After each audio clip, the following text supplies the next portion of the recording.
I already mentioned that we, apart from being part of the Dean team of the school, that we're also colleagues in the Office of Crimson.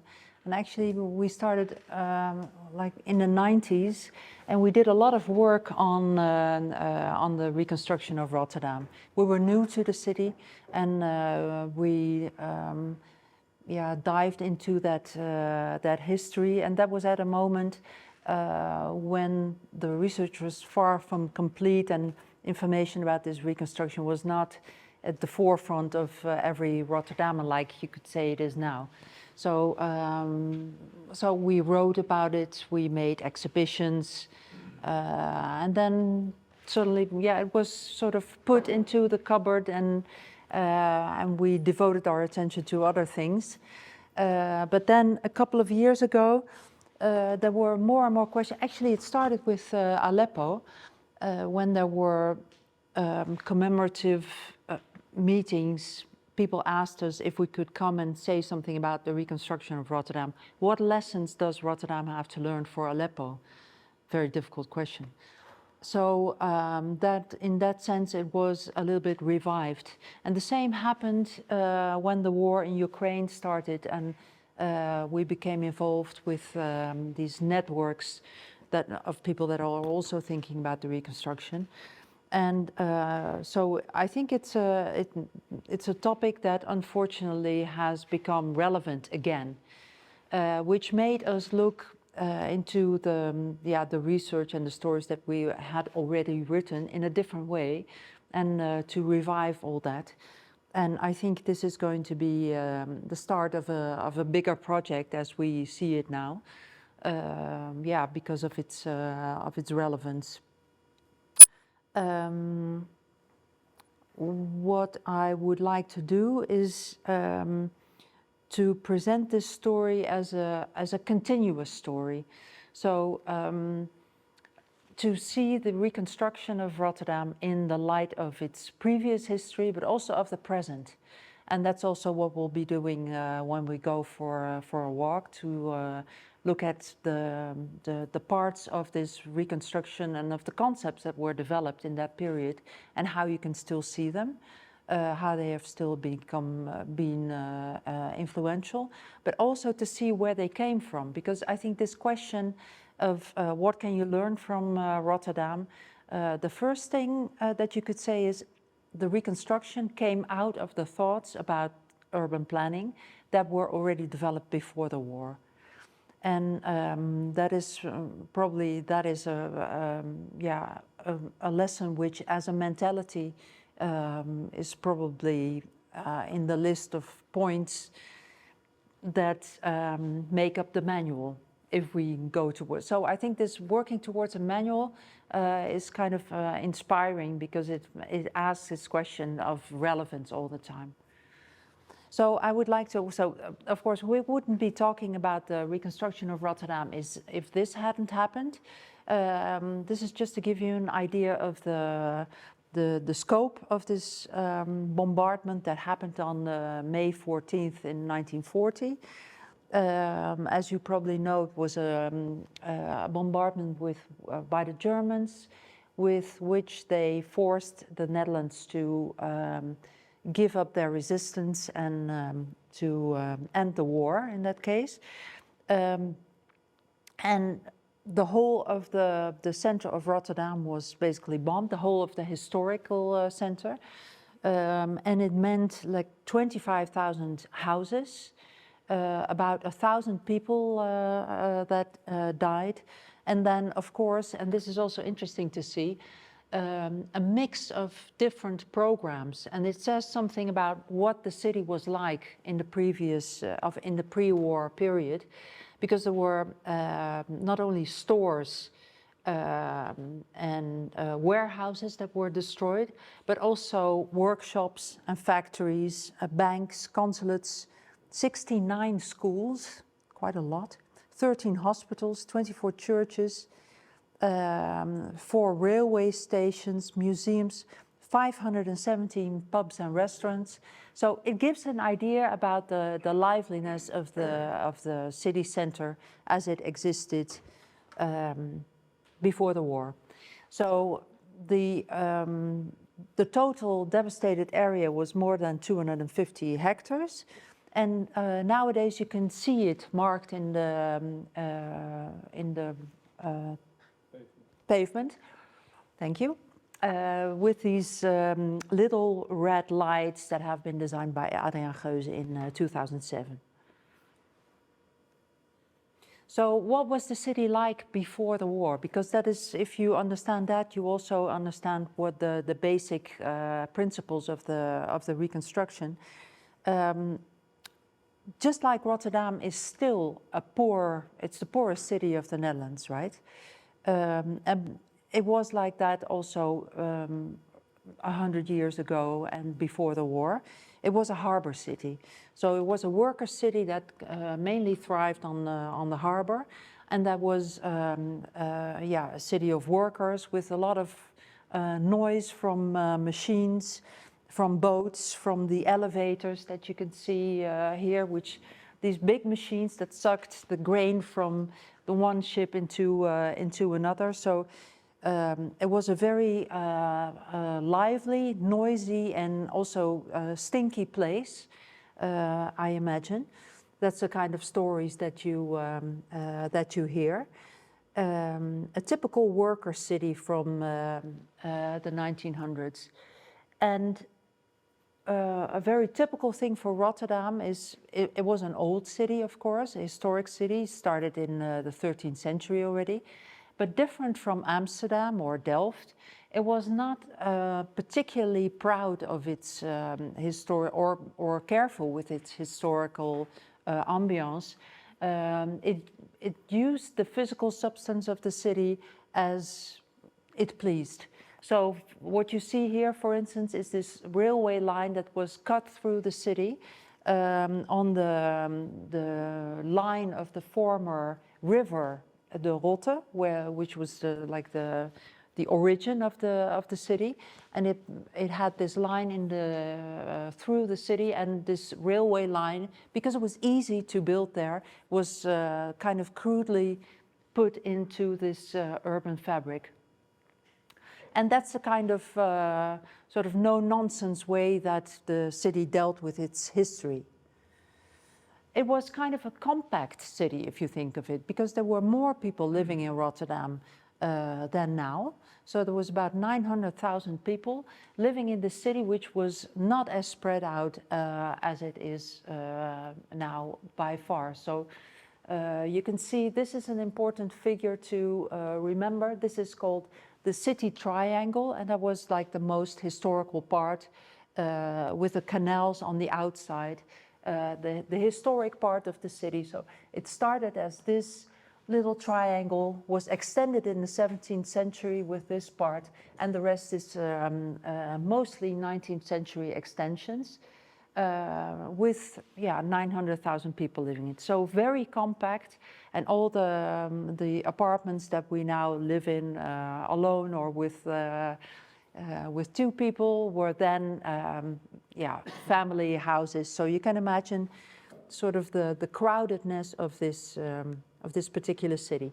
It had its picturesque moments, especially in this photography that was made also around beginning of the 20th century, which basically looks like it looks like Delft or Dordrecht. With a lot of water, the typical canal houses, bridges, and this is the Delft Support, widely considered one of the most important monuments of the city before the war. But also then, especially in it started immediately after, in the beginning of the 20th century already, and the whole of the interbellum was, focused, the city focused on this modernization of the pre-war city, because these kind of environments, this is the Goudse Wagenstraat, which is close to Westerwagenstraat. It's close to the Koolsingel. they were not so much geared towards accommodating the automobile, and the car traffic needed more room, and this room needed to be made. But also there was a social aspect already. These kind of neighborhoods, especially right behind the Koolsingel, it was called the Zandkwartier, were lived in by these kind of people. This is actually a postcard which says a quarrel in the Zandstraat. So there's these women, they indeed don't look too friendly. So there is a lot of folksy atmosphere going on. Poor people, people who work in the market, well, a workers' atmosphere, but also many pubs, prostitutes, and so there was what we would now probably call a slum. They called it a slum at that time also. So what they did was, this is in around 1910, the first plans were made for this reconstruction of the city, and the parts that you will recognize is especially this. So this is the Koolsingel, and here you see this is the Laurenskerk, the church, the main church. And what you see is that basically the fine grain fabric of these poor neighborhoods were erased to be replaced with modern buildings, and especially with the modern representative buildings. So that's where the city hall and the post office come from. But also some streets. Ja, we hebben eigenlijk een stok nodig om iets aan te wijzen of zo, hè? Of kan ik dat hiermee doen? Oh ja, ja, natuurlijk. But also, let me see, that's this one, the maint. So this has become the post office. This is the beurs, which is the stock exchange. And and this thoroughfare, the maint, has been made based on these plans. So it's kind of rough, you could say. So was this done already before the war? They created the maint? Yeah, yeah. So this plan dates from even before the post office and the city hall. So it's around 1910. And you can see that they also had different ways of dealing with monuments. Like this is the Schielandhuis. So it was, there were some buildings in Rotterdam that were genuinely, there was consensus that these were monuments, and they were put on a platter, so to speak. So they were isolated from their environment, so they could be admired as monuments. So this is what happened. So the small streets were torn down. Especially these small alleyways had to disappear. And this is the new kind of buildings. And this is an interesting image because, of course, you know this building. It's on the Koolsingel now. But you can see here that there was water on that side. So the city hall was actually built on one of the borders of the historic city that was bordered by a canal. And this, because of the modern traffic, it had to be filled in. So there was, they made a landfill where the water was first. And they made a big boulevard according to the taste, the needs also of that time, to create boulevards with big representative buildings. A bit like the Wiener Ringstraße way before that. And so this is the maint. You can see here the same kind of urban fabric. Those are the kind of sort of picturesque environments that everybody loves nowadays. But at that moment, there was this. This street was the main goal. Why? Why the maint was built? There was a bridge in the Rotte. And as you can see, there is a lot of traffic using this particular street. And of course, there had to be buildings that that fitted this thoroughfare in scale, in height, in its sort of image of a new modern city. The blocks were a lot bigger. So this is the stock exchange, this is the post office. And here you see the other buildings lining the main with shops on the ground floor. And yeah, posing this new, very well ordered image of the modern city. And also on the, if you continue the Koolsingel, now you would come to the Churchillplein, where also the Maritime Museum is. At that moment, in the 30s, this building was built as a kind of an ending of the Koolsingel, in the axis of the Koolsingel. This building is the Bijenkorf, built by the famous architect Dudok, who also built the City Hall in Hilversum, for instance. He was one of the most respected architects at that time. A typical building for that period also. This is the interior on the right. And yeah, a beautiful building that everybody was in awe of then. So again, a huge jump in the modernity of the city of Rotterdam. So this is all, I'm not sure what year exactly it was opened, but it's all in the 30s, before the war. But of course, then this happened. So 1940, huge destruction of this whole inner triangle. And well, this is what it looked like. So as you can see, these are the boundaries of the pre-war triangle. And what you can see here, this is the City Hall, and this is I guess this is the post office, or it's the stock exchange, either one. Actually, those three buildings were the only three that really still stood, but there were a lot, like not even 10, but maybe 20 or 30 or 40 buildings that sort of stood, that could have been restored, but that were not completely ruined, so to speak. This is also the line that you can now follow with the red dots in the pavement. So the first things, it was interesting that Mike showed this 9 points of sort of the manual of the reconstruction. It is very different than the 9 points that Rotterdam used immediately after the bombardment. So the first thing that was done was actually something that you cannot see on this picture, the expropriation of all the grounds in the center.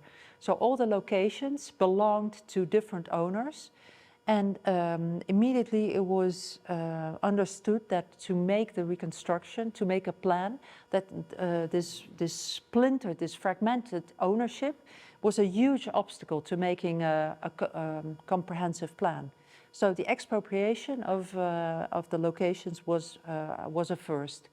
It didn't mean that the state just took it. It meant that everybody got a right to a certain amount of square meters, but at a certain spot to be determined by the planners. Was this while the German occupation was going on? Yeah. So the bombardment was on the May 14. May 18, so 4 days later, the assignment was issued to the then director of urban planning, Witteveen, to make a new plan.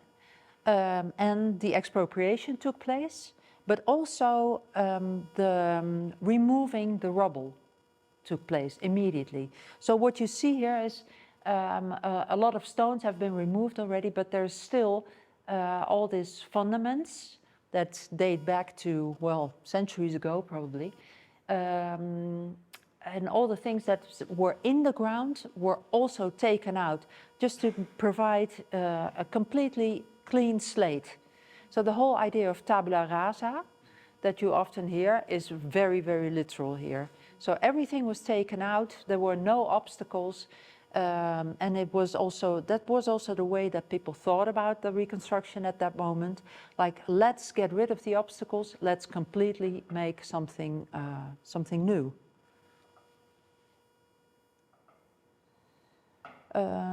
Here you see, yeah, some of the, so this is the inner city after it was cleaned, but you can still see that there's a lot of things standing. So this is the city hall, post office, stock exchange. This is, I guess this is Hotel Atlanta, which is also still there. On the other side, this has been removed. Here is something, I think this is the city heating, but here's Witte Huis. So, and then I guess this is a little bit of the Bijenkorf probably. So you can, no?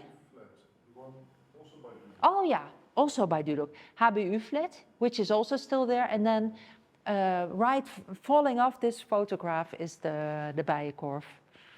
So there were still a lot of things, but yeah, a tabula rasa was the ideal with which the planners worked.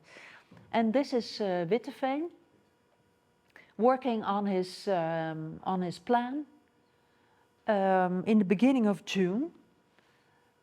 So that was just a few weeks ago, and unfortunately also their pre-war office was completely destroyed. So there were no maps and drawings, and everything had been burned.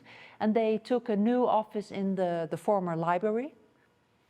And they worked there, I'm not sure if it's an anecdote, I read it everywhere, but so it's probably true, that they put these stretchers in the library so they could work on day and night. So it was very dedicated, and they were in a hurry because they were afraid that the German occupier would get in their own architects. Because of course there was talk about the Rotterdam being transformed into like this German harbor city as part of the great German Reich, and that Albert Speer would come in to design this, and they were really afraid of that, so they wanted to beat him to it. But there was, they had a big advantage because Witteveen had already been working on the city for years. For 10, 20 years. He had already been planning a lot. There had plans been made for, especially for infrastructure and traffic improvements that he could immediately use. So he was, I'm not sure how long it took him. In 2 months he was ready. And he was able to present it. This is Sijs Inquart, the sort of the Uber Nazi commander of the Netherlands, to whom the plans were presented.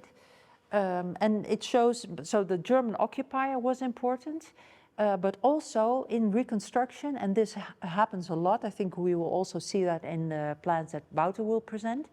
When this reconstruction happens, it's not a matter of the city alone, it is being upscaled to a national level. So there were all kinds of national institutions and departments that were given the task to work on this reconstruction of Rotterdam. This is also interesting. So this is the plan that Witteveen made. Of course, you cannot see it very well in this drawing. But what is interesting is that usually we look at this reconstruction plan, which mostly deals with the city triangle. But for Witteveen, actually the larger scale was far more important. So Witteveen, for all kinds of reasons, has the image that he is kind of an old-fashioned and outdated designer. But in fact, he was, you could say, he was looking at the engineering point of the aspects of the city in the first place, because what was really important for him was to create a better traffic network for cars, but also for trains.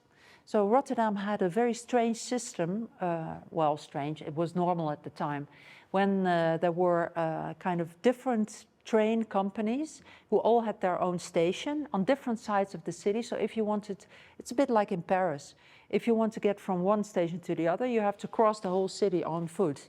They were not connected. So this was one of the main mistakes of the city that he wanted to improve.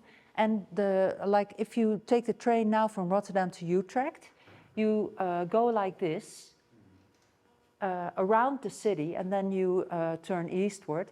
And that is this is one of the main lines that Witteveen added to his map. While previously there was a station here and it went like that. So a reform of all the infrastructure was the basis of his plan.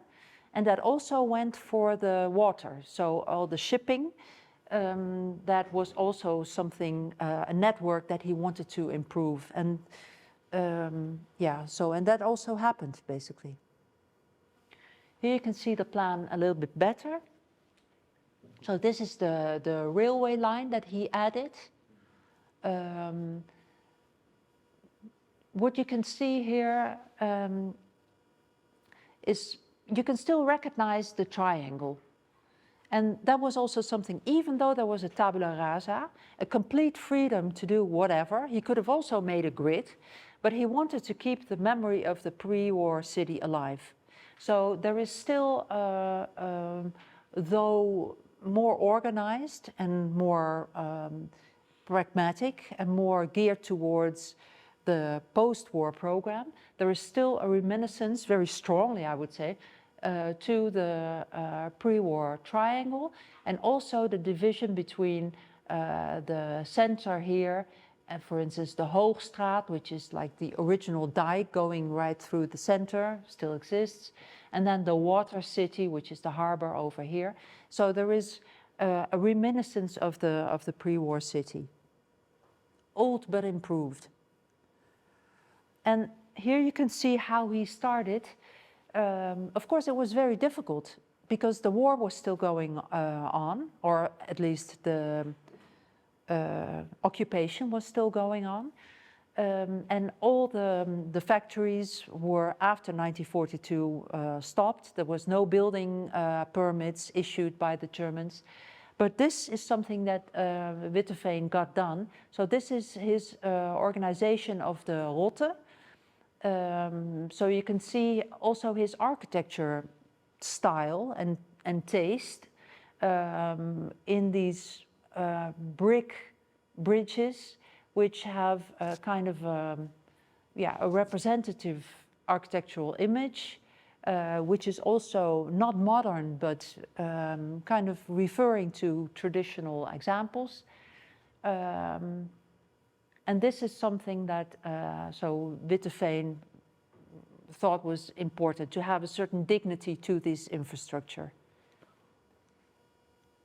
But for the rest, not a lot was built in his period. You can see here how the areas in the city center were used for agriculture. So there was grain in the grain fields in the center of the city. Because there were no building materials, it was all impossible. The only thing that was possible was to build a lot of emergency housing. So that immediately happened on the outskirts of the city. For instance, this is along the canal in the north. But also if you think of the Wielewaal, that is also emergency housing. Some parts. The Wielewaal is a highly contested area of Rotterdam, which is now going to be torn down. It looks a little bit like... Is it near the airport? No, but it looks very much like that. Wielewaal is in Rotterdam South, and it's quite a huge area with a single story, it's almost bungalows, but then in a row. Very small houses, 40 square meter. Very popular with the inhabitants, very cheap, and built as emergency housing, I think immediately after the war, but now going to be torn down. And popular, you have to tear it down. Exactly, exactly. So that is what Witteveen and the German occupation did. But at the same time, and this is what he's become most well known for, he was thinking about the three-dimensional image of the city. What would it look like? And he divided the whole city in different areas with a supervisor for each area. And he had a list of architects that he all typecasted. Some were the ones which he really liked and thought were really good architects. They got permission to work in the center. Other architects which were more of a modernist signature, they were mostly allowed to build workers, factory, sometimes housing, but the sort of, not the A category, but the B. And these kind of drawings were made of all streets in the city center. And you can see that is, yeah, it's a kind of a traditional architecture. It is based, it's not one big block like the modernist architects would have probably designed. So it's based on different plots. And it has, yeah, this variation that, that exists in this street. This is, by the way, the Westerwagenstraat. I think you were talking about that you lived there, but probably on the other side. Yeah. Yeah, yeah. No, that's. I think that is a. You would have. This would have been your view probably. So yeah, this is the kind of architecture that he envisioned for the center streets, and some of them were also built. This is, I'm not exactly sure what this is. This is in the so-called Waterstad, Water City. These are warehouses built in the south of the center. They have already been torn down. There has been a short period, I think in the 90s, when all these buildings were around 50 years old, and then of course after 50 years it becomes a question like, do we keep them, do we transform them, or and these were demolished and replaced with all kinds of other things. So not a lot is left of this Witteveen city. This is something that is still there. So what you see here is the Pannenkoekstraat. This is the Goudse Singel, and this is the Pancake Street. And what you see here, these are all sort of the post-war, sort of regular modernist blocks that you see all over. But these two, that is part, they were built just before, and that is the kind of typical Witteveen style, referring to historic 17th century architecture. And this is also during occupation, or is it all post-occupation? Post. Yeah. And also this, but this, I think this is an interesting project, very close. It was also on the previous picture. This is the Goudse Singel. This is the Industriegebouw. And then on the other side, you have this huge project, which is called Project Wereldhaven, World Harbor. And it consists not only of this slab, but also of these rows behind it. And as you can see, this is also part of the Witteveen planning. So it was not like everything that he did was kind of picturesque and traditional, but he saw the legs of the triangle as big boulevards that fitted a modern metropolis, and that also had this fitting architecture in big blocks. So he's kind of he has long been a kind of a misunderstood planner, I think. Has many layers in his thinking about what the city should be and what it should look like. But so this, we're talking about the continuity. So this whole plan of Witteveen was actually finished, was drawn, all the facades, everything was ready, but everything was ready on paper. And very few buildings had actually been built. And then something happened. I think it's best to describe it as the undercurrent of modernist architects and the economical elite of the city found each other in their critique of the plan Witteveen, in saying that it is not flexible enough, it is not modern enough. Well, even Seyss Inquart, the German occupier, said, is this plan really fitting to a modern metropolis? He found it, the scale too small and not the vision, not sort of grand enough. And this undercurrent, soon became the sort of the mainstream current. They came together and they met, as you see here, in the Van Nelle Fabriek, built by its director, Van der Leeuw. And he was one of the figureheads of this coup. And also Van Tra, I think this is Van Tra, who had been the colleague and cooperating with Witteveen during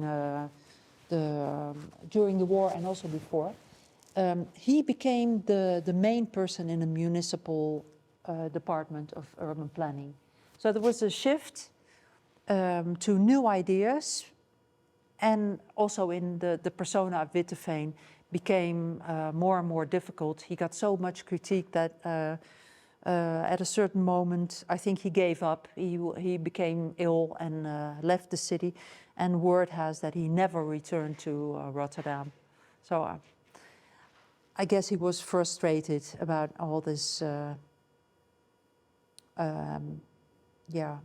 critique. And I think what is interesting is that these modernist architects, this is an image of, this is not in Rotterdam, by the way, but it gives a good image of this one architect, Maaskant, and the way that the modernist architects actually dealt with their clients. So they were working with the owners of factories, with harbor barons, with all that sort of the economical powerhouses of that time, and they understood what they wanted. They were completely in line, and so it made a lot of sense that this would be the new current, that the new direction for this urban plan. Not so much what it would look like, but more how it would function, and that it would have a vision that would last for a long, long time. And these harbor barons are also not important. So this is also a continuous factor up to today. Think of the charity fund of Droom en Daad, which is also connected to the harbor barons of Van der Vorm.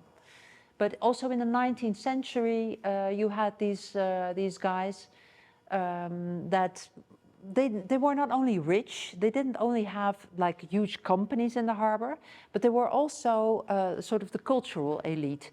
They were the founders of schools, of secondary and university educations. They were connected to cultural institutions, and they in general put a lot of money in that. Here you see the harbor baron van Beuningen. The name is still part of the museum, Boijmans van Beuningen. And for instance, this, the Breugel painting was bought by his money. So they were involved in everything. So even though, I guess we were also a democracy at that time, but just like now, the economical elite has a huge power then and now. And this is an image, I don't know even who they are, but this is, if you Google havenbaronnen, harbor barons, then this is what you get. So I think they still exist. And they still have the same attitude, I would say. It's kind of funny. Also, how to deal with, so you have this elite that is working in the vanillefabriek on the principles of the new reconstruction plan. And what is the role of the inhabitants of the city? I guess you could say, and this has lasted for decades, the inhabitants were seen as a necessary support, but they were not consulted, they didn't participate. The plan was presented when it was ready.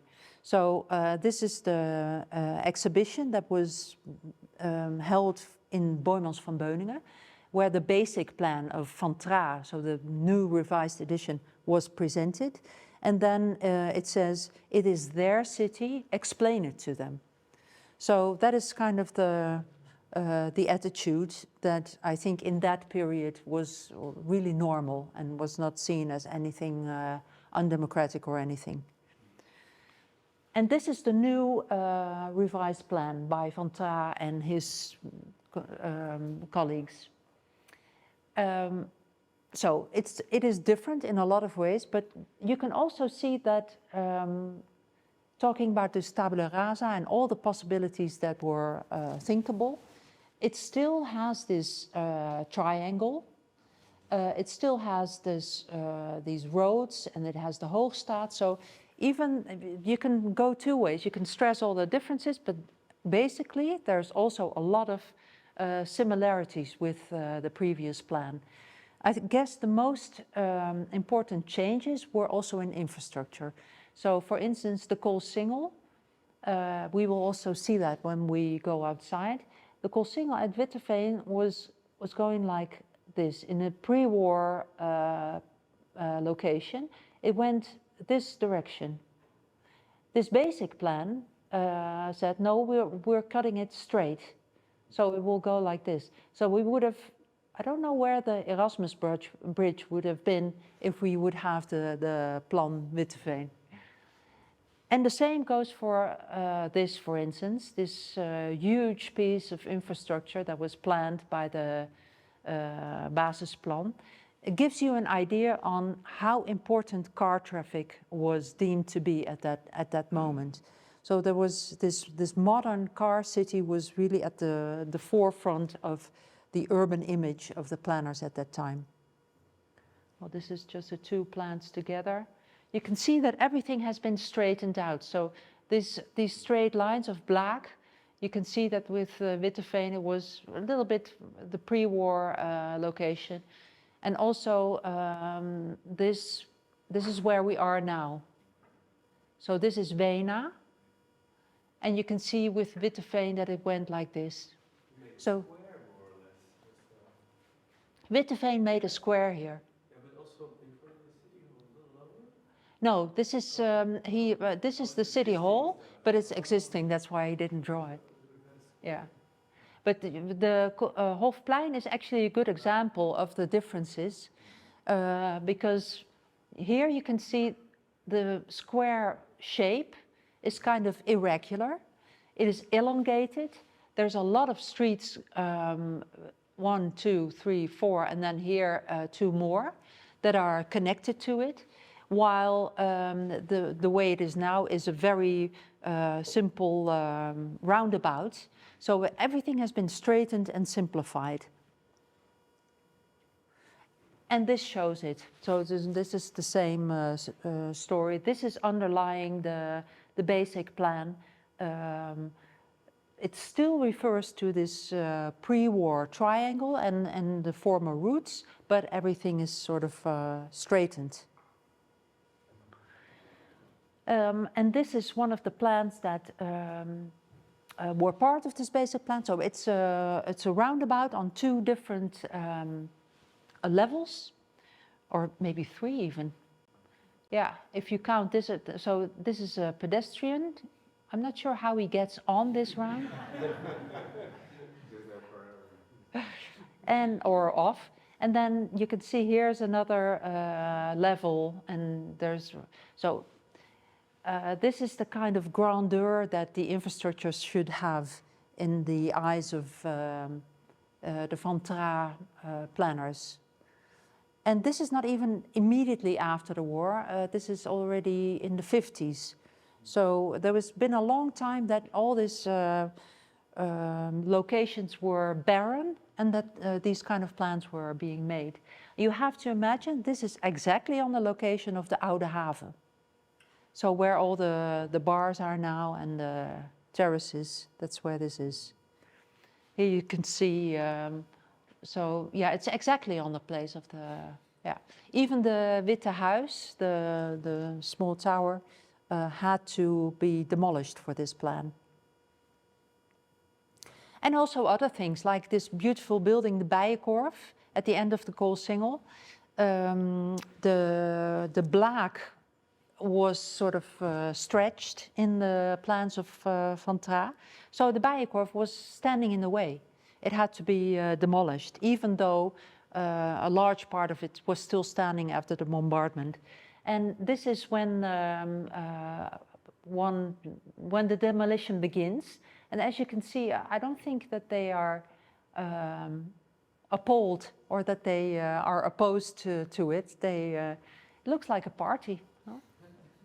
And this is, here you can also see that it was in the middle of Churchillplein. This is again the HBU flat that is still standing. And the Churchill Square is now right at this spot.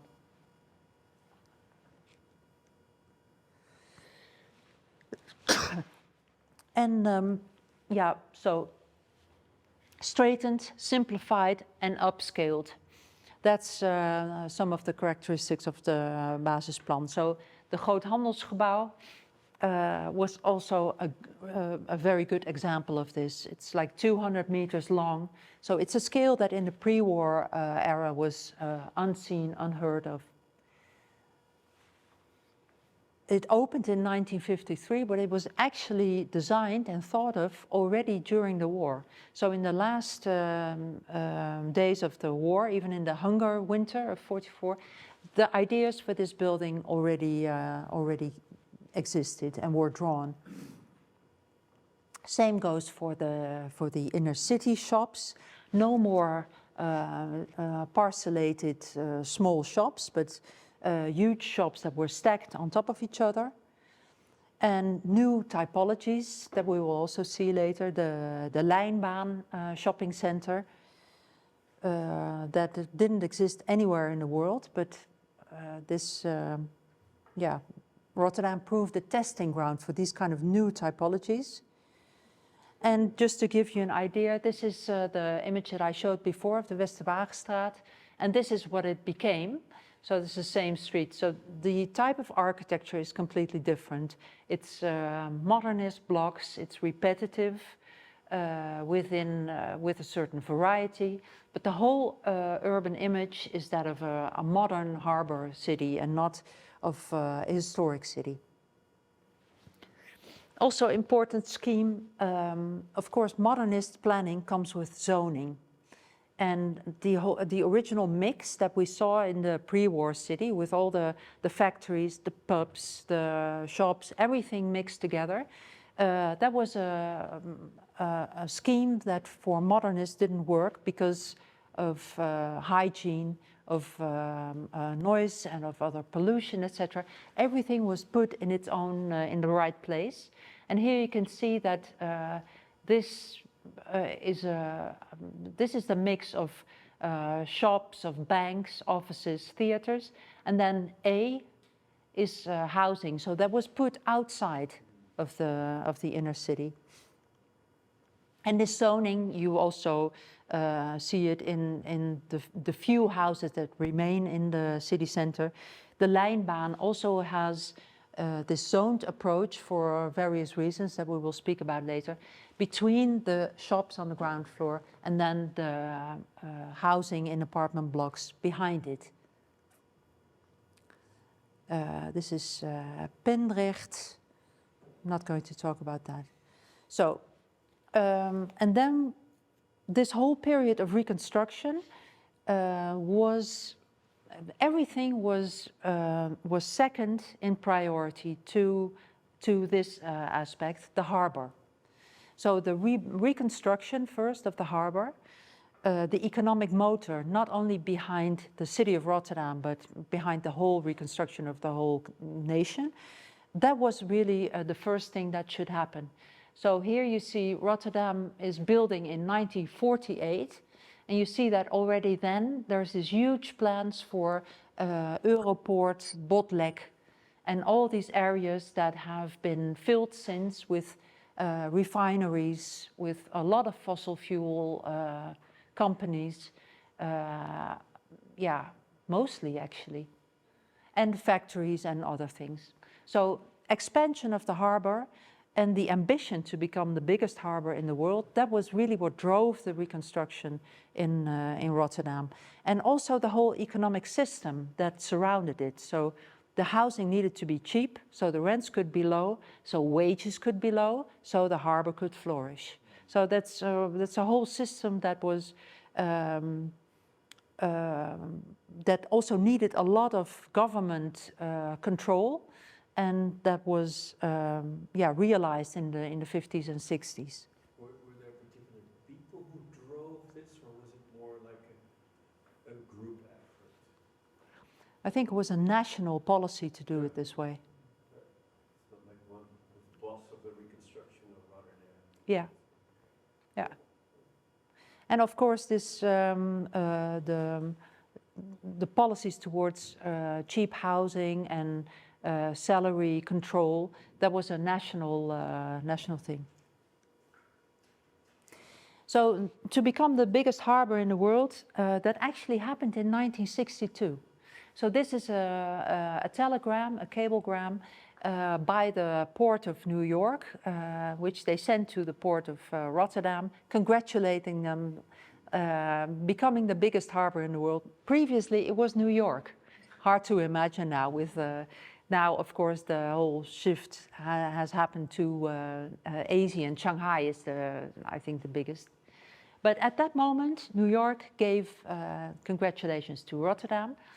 It grew in a very fast pace and even became bigger when in 1966 there was this invention of this well-known thing, the container. And in a few years' time, the whole harbor really grew enormously because of that. So very successful, but up to a point. So I think the megalomania of those days of becoming bigger and bigger and forgetting about everything else is clearly illustrated by this image. Here you see Rotterdam. This is the extension of the harbor as we know it. So this would be the Maasvlakte. But here you see that the plans go further and further. This is 1970. So the whole of the Hoekse Waard has been dug out and extended so as to more than multiply. And there is a new city here, Grevelingenstad, which would be also a city of 500,000. So exactly the same size as Rotterdam, a little bit more extensively built. So the whole area would be completely taken over by the harbor. And I think this was like they call the swan song of the harbor, because after this, everybody got this plan was critiqued a lot. Like, yeah, we can go on extending and forgetting about the normal people who live in Rotterdam, but what about the old neighborhoods? What about the existing people in Oude Wester or in South or etc.? And after this, I think they got, they got punished for publishing this, and it never happened, of course. But the harbor was still very present in the center of Rotterdam.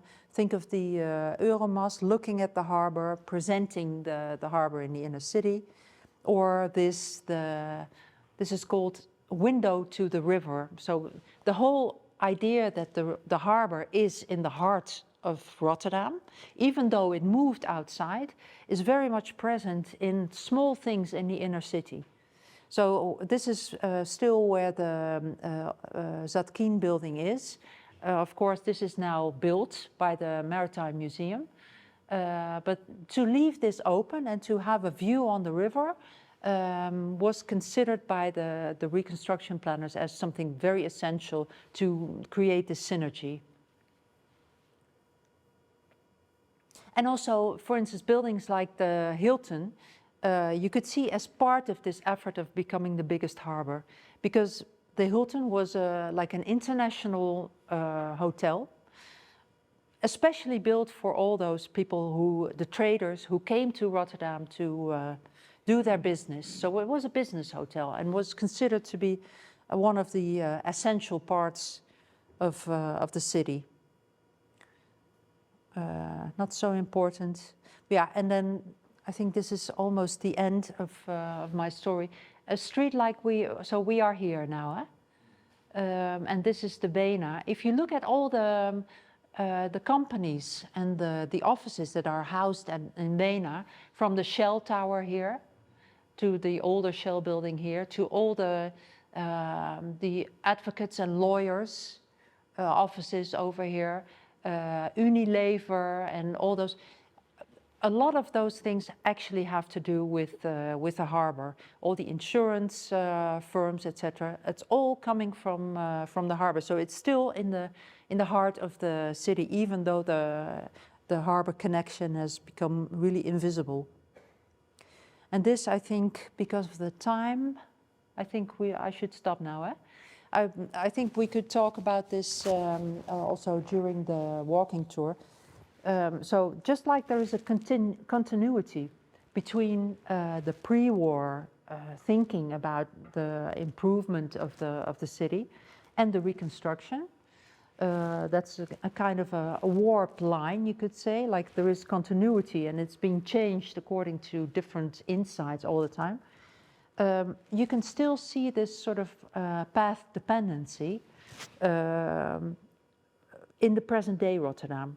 And this path dependency has two sides. So on one hand, it points towards this continuity in a positive way. So this, you could say the identity of the harbor is still part of the city. You could build on that. The city is strong in a number of aspects that come from the harbor. But it is also, resistance to change is also an aspect of it. Let's see, there's not a really good definition really, but it could be, I think it's very suitable for Rotterdam, especially because the harbor is still, because of slogans and because of everybody, is constantly reassuring each other, like Rotterdam, that's the harbor.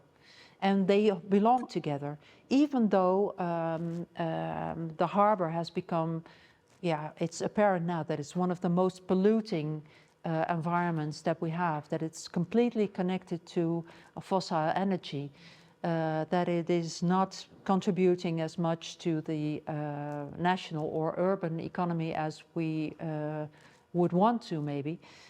So there's a lot of negative aspects now connected to the harbor that are because of this path dependency, because of the marketing also, that has been ingrained in us for a long, long time. We cannot really free ourselves from that, and this stands in the way of the necessary transformations that the harbor needs to make. And this is actually the topic of the newest campaign of Extinction Rebellion that we are also planning to work with, because they say you have to reclaim the harbor, reclaim the idea of the harbor, which has been hijacked by all the big companies, by the Shells and the Essos of the Unilevers of this time. So, these things. So the new sign of cruising, this is Rotterdam. Of course, everybody, I have the same sort of ambiguity towards these things. So when there's a boat like this at the Wilhelminakade, you stop your bicycle, you take a picture. This is this amazing apartment building floating on the water. It's it's like it's a miracle. At the same time, we also know that that they are so incredibly polluting and bad for the environment. And the same thing of this path dependency also goes for this basic plan that was geared so much towards this car traffic. We have all these big boulevards and wide roads. We have been ingrained with the idea that, and again, I feel this ambiguity also personally, like Rotterdam is for driving. You have these big boulevards and nothing gets in your way. And you see the big American cars on these 50s drawings.